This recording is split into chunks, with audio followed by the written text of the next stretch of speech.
Hello. Assalamualaikum warahmatullahi wabarakatuh. Selamat pagi, salam sejahtera untuk kita semua. Barakallahu fikum. Ananda, pada pagi hari ini kita masuk yaitu bab kelima, arus bolak-balik. Jadi Ananda perhatikan materi kita pada pagi hari ini agar Ananda lebih memahaminya dengan teliti. Oke, kita masuk bab kelima, dan ini merupakan pertemuan pertama dengan judul listrik bolak-balik.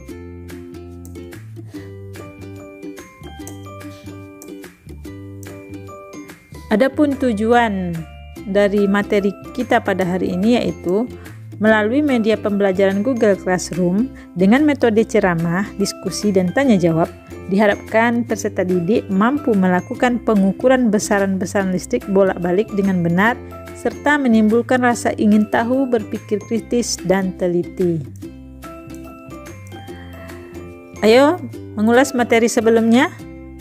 Itu adalah materi minggu kemarin. Yang pertama, apa saja contoh aplikasi induksi Faraday dalam teknologi? Ingatkah Ananda semua contoh-contoh dari induksi Faraday? Yaitu Ibu berikan kemarin berupa generator dan transformator. Berikut, bagaimana prinsip kerja transformator?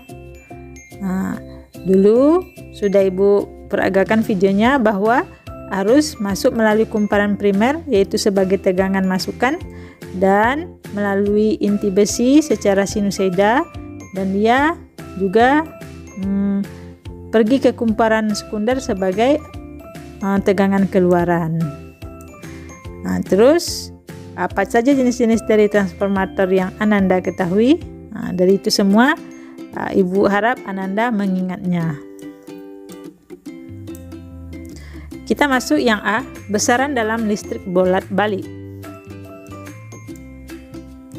Ananda pasti mengingat atau tahu bahwa arus itu ada dua. Yang pertama arus DC disebut dengan arus searah, sudah kita pelajari bab pertama, yaitu berupa baterai, aki, dan elemen volta.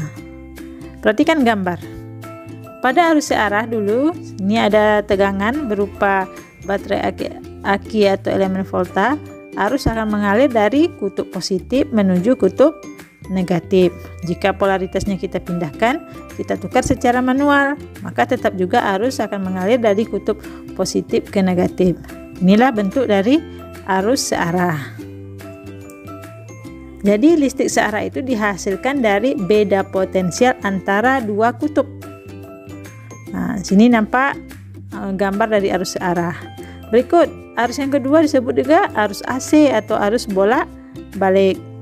Apa itu AC, apa itu DC? Kalau DC tadi direct current, kalau AC alternative current. Apa contohnya kemarin? Yaitu berupa generator.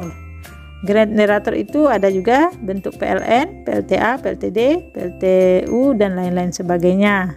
Perhatikan gambar. Ini gambar dari arus bolak-balik.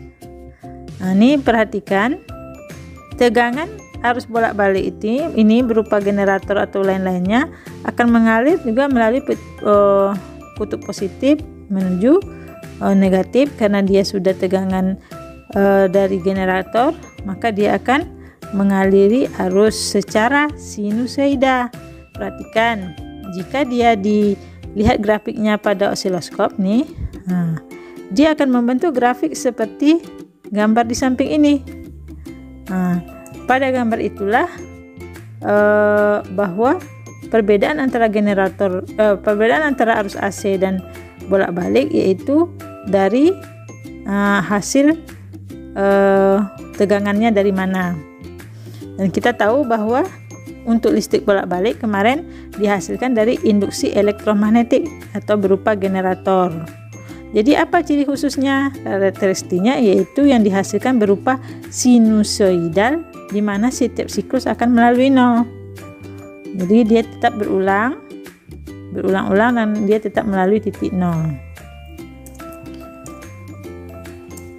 Berikut, Arus AC itu merupakan arus dan tegangan listrik yang besarannya berubah terhadap waktu dan mengalir dalam dua arah. Nih, perhatikan, itu tegangan dan arus terhadap waktu. Ini tegangan juga terhadap waktu, arus juga terhadap waktu. Masuk materi berikutnya, yaitu terdiri dari 1. Alat ukur arus dan tegangan, 2. Tegangan dan arus, 3. Impedensi. Kita masuk yang pertama, yaitu alat ukur arus dan tegangan. Contohnya yang pertama ampermeter. Ini bentuk gambar ampermeter dan Ananda sudah pernah melihat ampermeter dan melakukan percobaan pada bab pertama. Inilah bentuk ampermeternya. Yang kedua, voltmeter, juga Ananda sudah tahu dan sudah ada prakteknya di bab pertama. Yang berikut ada osiloskop. Ini bentuk osiloskop, memang Ananda belum tahu, dia berupa layar dan ada grafik sinusoidanya. Ampermeter dan voltmeter itu yaitu merupakan nilai efektif, sedangkan osiloskop merupakan dari nilai maksimum, dan AC tertentu itu merupakan dari nilai sesaat. Kita masuk yang kedua, tegangan dan arus. Perhatikan gambar yaitu ada tegangan dan arus. Tegangan V max itu, I-nya itu I maksimum.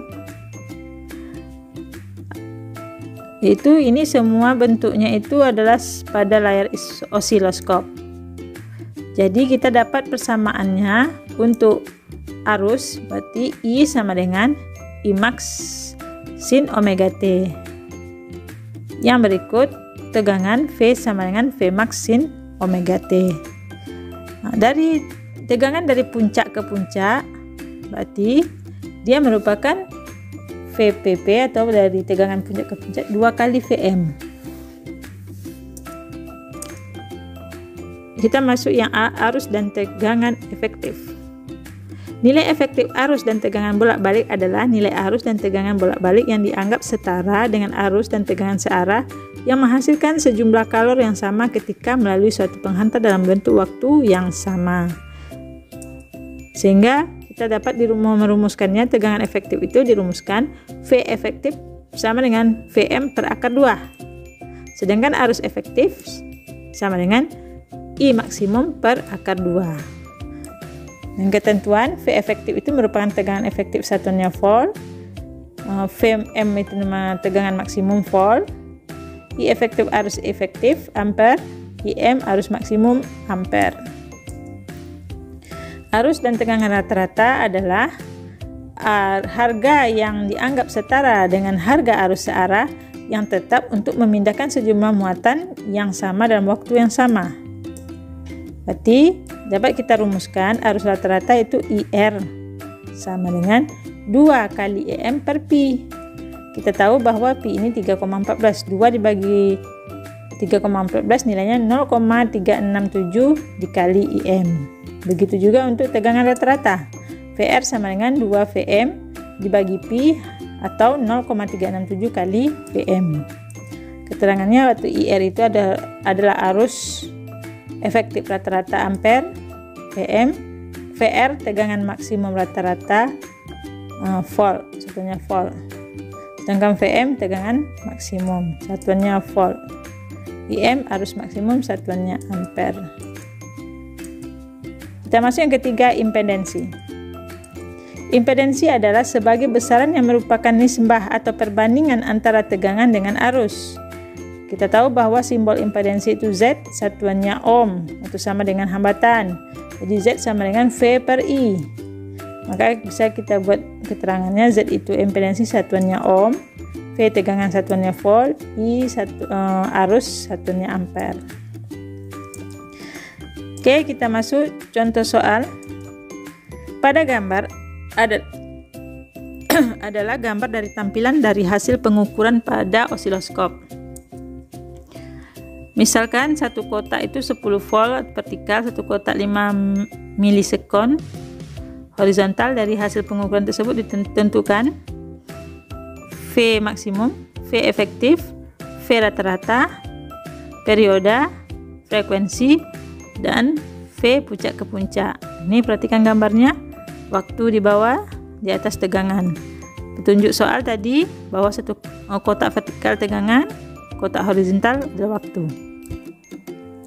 Oke, kita jawab diketahuinya dulu. Satu kotak itu 10 volt untuk vertikal, satu kotak 5 milisekund untuk horizontal. Maka bisa kita jawab V maksimum itu 2 kotak, berarti 2 kali 10 yaitu 20 volt. Sedangkan V efektif, V maksimum dibagi akar 2. Kita tahu bahwa V maksimum tadi hasilnya 20 dibagi akar 2. Berarti kita sederhanakan kalau dalam bentuk akar saja. Di 20 akar 2 dikali akar 2 akar 2, maka 20 akar 2 per 2. Jadi hasilnya 10 akar 2. V rata-rata, kita tahu rumus V rata-rata 2 Vm per Pi. 2 kali Vm-nya tadi 20 per Pi, berarti 40 per Pi. Boleh lagi jika dibagikan 3,14. Ditanya periode, nah tadi waktu ada periodenya 4 kotak, berarti 4 kali 5 kali 10 min 3 karena milisekon, berubah ke sekon, berarti 5 kali 4 20 kali 10 min 3 sama juga dengan 2 kali 10 min 2 sekon. Frekuensi adalah 1 per periode, maka 1 per periodenya 2 kali 10 min 2, maka hasilnya 100 bagi 2, hasilnya 50 Hz. Dan tegangan puncak ke puncak yaitu 2 kali Vm, nah, berarti 2 kali 20, hasilnya 40 volt. Oke, terima kasih. Demikianlah materi kita pada pagi hari ini. Semoga Ananda lebih bersemangat, lebih paham dan antusias. Dan jangan lupa kerjakan tugas berupa resume beserta latihannya. Jangan lupa lihat materi berikutnya tentang pembahasan arus bolak-balik untuk pertemuan yang keduanya. Billahi taufiq wa hidayah. Assalamualaikum warahmatullahi wabarakatuh.